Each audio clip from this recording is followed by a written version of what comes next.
Kalau menurut pengalaman aku pribadi, cara bersikap dan menghadapinya adalah kontrol pikiran kamu kembali, ambil lagi pikiran kamu itu.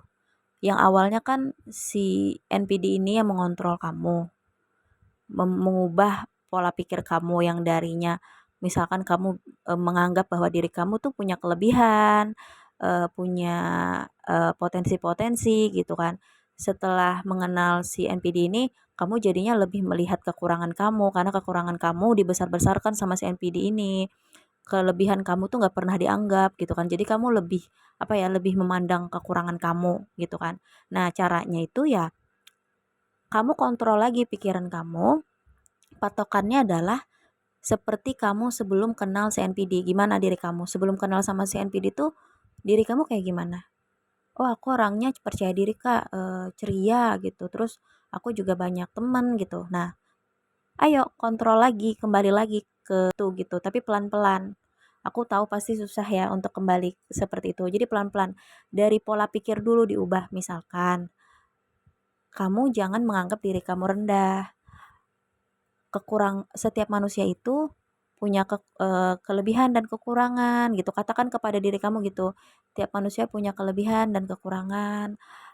eh, dan wajar aku punya kekurangan ini gitu. Misalkan NPD itu mengatakan kekurangan kamu apa macam-macam gitu kan. Nah, kamu list tuh kelebihan kamu apa aja, terus kamu tingkatkan potensi kamu dari kelebihan kamu itu.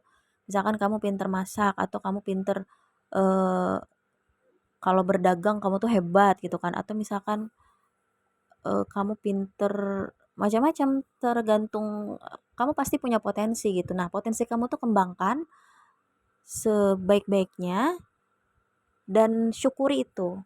Kamu nggak perlu menunggu lingkungan kamu untuk mengapresiasi kamu gitu. Karena mungkin lingkungan kamu yang asli tuh udah diubah sama si NPD gitu waktu dia mengincar kamu. Maksudnya orang-orang terdekat kamu yang secara emosional ya. Maksudnya orang-orang yang bisa me- mengarahkan kamu secara emosional gitu. Itu udah disingkirkan duluan sama si NPD waktu di awal gitu. Jadi menyisakan orang-orang yang acuh tak acuh sama kamu atau para playing monkeys dari si NPD yang memang sebenarnya terselubung gitu. Artinya dia merekrut orang-orang yang sebenarnya nggak suka kamu. Orang-orang munafik yang ada di sekitar kamu untuk ya ikutan apa sih ngebuat kamu jadinya membenarkan perkataan si NPD itu. Saat si NPD itu ngatain kekurangan kamu, si para playing monkeys-nya itu yang kamu pikir itu adalah orang terdekat kamu itu juga mendukung. Iya sih emang kamu yang kurang kok.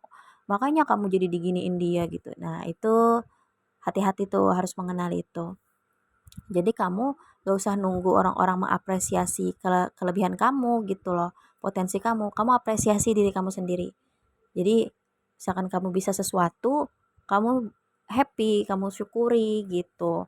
Terus eh, misalkan kamu nih ada kekurangan yang dikatakan oleh NPD dan menurut kamu itu memang fakta nih, memang ada kekurangan itu dalam diri kamu. Udah, kamu terima itu, wajar manusia punya kekurangan, lalu kamu perbaiki pelan-pelan kekurangan itu. Gak apa-apa gitu loh. Dibesar-besarkan sama si NPD seolah-olah kamu yang paling salah di dunia ini. Enggak, manusia itu wajar punya kesalahan gitu. Jadi pola pikir dulu yang diubah. Dari situ dulu diubah. Jadi kamu akhirnya memandang diri kamu menjadi orang yang berbeda gitu. Itu dulu diubah. Terus misalkan dulu tuh aku orangnya eh, ceria Kak dan banyak teman gitu. Nah, udah tuh kalau udah pola pikir berubah, biasanya udah berubah juga tuh eh, hal-hal lain di luar itu. Kamu udah mulai bisa mungkin mencari beberapa orang terdekat lagi yang bisa mensupport kamu secara emosional. Artinya mereka adalah orang-orang yang memang eh, tulus dan peduli sama kamu. Udah tuh, udah mulai mencari, udah mulai mencari dan terbuka sama mereka. Ingat terbuka.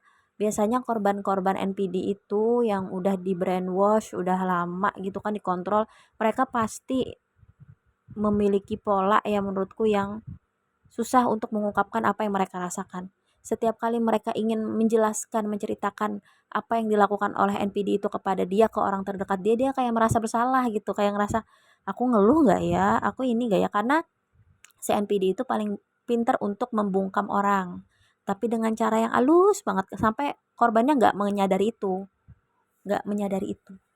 gitu loh. Nanti dia akan bawa dalil-dalil agama lah, kayak misalkan, wah membuka aib orang itu menceritakan keburukan dia nih, terus dia bilang kamu membuka aib dia gitu. Atau misalkan nanti dibilang kamu bukan orang yang sabar dalam agama gini-gini gitu. Dia akan melihat latar belakang kamu sukanya di mana. Misalkan kamu mungkin orang yang taat beragama, dia akan bawa-bawa dalil agama. Misalnya kamu orang yang, ini contoh kayak aku nih ya. Kalau aku biasanya dikatain tuh, wah dasar halu, dasar caper, wah gitu aja ngeluh berisik gitu. Aku dikatain kayak gitu karena dia tahu CNPD ini dia sudah menyelidiki aku ini orang yang kayak lemah kalau dikatain orang tuh aku mudah mudah mudah kena gitu, kena mental karena latar belakangku waktu kecil tuh pernah dibully gitu loh. Jadi dia memanfaatkan itu. Jadi NPD itu dia mempelajari tuh sampai latar belakang kita. Nah, caranya kayak gimana? Caranya ya kita lawan itu, lawan perkataan dia itu. Kita jangan mau dibungkam. Maksudnya dibungkam itu gini, nggak apa-apa kamu menceritakan apa yang kamu rasakan, apa yang terjadi sama diri kamu ke orang terdekat kamu yang dekat secara emosional sama kamu tuh nggak apa-apa. Supaya apa? Supaya mereka tahu keadaan kamu, supaya mereka bisa em, mendukung kamu, mengarahkan kamu secara emosional. Karena luka itu, menurut aku ya, luka itu ada. Kalau kamu tutupin terus luka itu, maka luka itu akan selalu basah dan tidak pernah kering. Yang benar adalah luka itu diproses agar cepat sembuh. Dan biasanya tidak semua orang bisa memproses lukanya sendiri. Dia butuh orang lain untuk memproses luka itu. Kita butuh orang lain, kita butuh orang terdekat kita untuk memproses luka itu agar menjadi sembuh. Dengan cara apa? Kalau lukanya itu adalah luka di batin, luka di mental, dengan cara bercerita ke orang terdekat yang memang tulus dan peduli sama kamu, ceritakan. Siapa tahu mereka bisa memproses itu. Contoh prosesnya kayak gini. Misalkan, ini si korban nih cerita, aku merasa bahwa aku bakal hidup sendirian selamanya nih karena si NPD itu bilang kayak gitu. Terus juga faktanya aku kalau deket sama orang tuh gagal terus karena memang disabotase sama si NPD ini ternyata gitu kan, dan para playing monkeys-nya dan dengan ilmu hitamnya juga misalkan. Terus dia jadinya akhirnya meyakini itu di dalam dirinya karena sering banget terjadi kegagalan-kegagalan ketika dia mendekati seorang perempuan misalkan. Terus dia merasa dirinya yang salah lah, dirinya yang jahat lah gitu kan. Akhirnya dia kayak ngerasa, eh, apa aku memang hidup sendirian ya gitu. Nah dia misalkan bercerita sama aku nih adalah orang terdekat atau support system dia. Nah aku bisa memproses itu. Aku akan jawab kayak gini, "Eh, enggak kok, kamu tuh orangnya ganteng, kamu juga pekerja keras. Sebenarnya banyak perempuan yang suka sama kamu. Nanti kita selidiki deh kenapa jadi misalkan kamu deket sama cewek tuh selalu gagal, eh selalu ini. Nanti kita cari salahnya di mana. Apakah salahnya memang ada di kamu atau memang ada faktor di luar itu. Kalau memang salahnya ada di kamu, nanti diperbaiki aja. Misalkan ada beberapa sifat nih yang misalkan ternyata itu yang menyebabin misalkan kamu deket sama perempuan gagal, nanti eh, coba perbaiki. Mungkin sifat itu eh, karena trauma kamu mungkin misalkan gitu. Jadi akhirnya diproses itu sama orang terdekat, karena orang terdekat itu kan bisa melihat secara netral apa yang terjadi gitu. Jadi gitu sih kalau menurut aku cara bersikap dan menghadapinya gitu.